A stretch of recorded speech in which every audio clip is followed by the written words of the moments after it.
सब लोगन के हमार प्रणाम। हम अनुपमा मिश्रा आज रउआ सबन के बीच फिर से हाजिर बानी एगो झूमर के गीत के साथे। ए झूमर के गीत में यह बतावल गईल बा कि पहले के जमाना में आंगन में बड़ा बड़ नीम के पेड़ होत रहे, नीम के गाछ होत रहे, तब लोग के झाड़ू लगावे में बड़ा दिक्कत होत रहे। तब के गीत है। तो चलिए बिना देर के गीत के शुरू कल जाओ।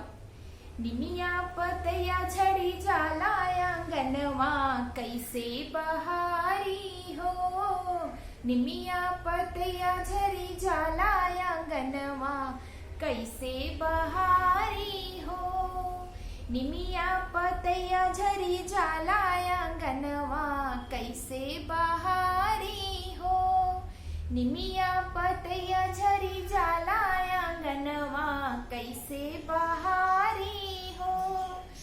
ओहि रे अंगनवा ससुर जी के डेरा, ओहि रे अंगनवा ससुर जी के डेरा, घुंघटा काढ़त गिर जाला आंगनवा कैसे बहारी हो, घुंघटा काढ़त गिर जाला आंगनवा कैसे बहारी हो, निमिया पतया झड़ी जाला आंगनवा कैसे बहारी हो, निमिया पतया झड़ी जाला आंगनवा कैसे बहारी हो।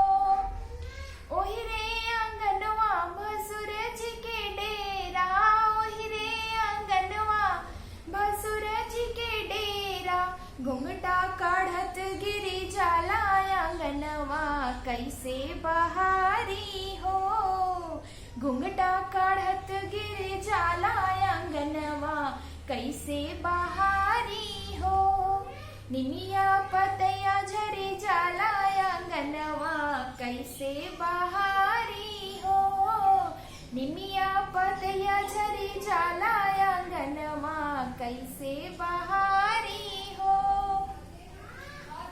कमेंट सेक्शन में जरूर बताएं कि गीत कैसन लागल। अगर रउआ नया बानी तो चैनल के जरूर सब्सक्राइब करें। गीत निमन लागल होखे तो जरूर लाइक करें। धन्यवाद।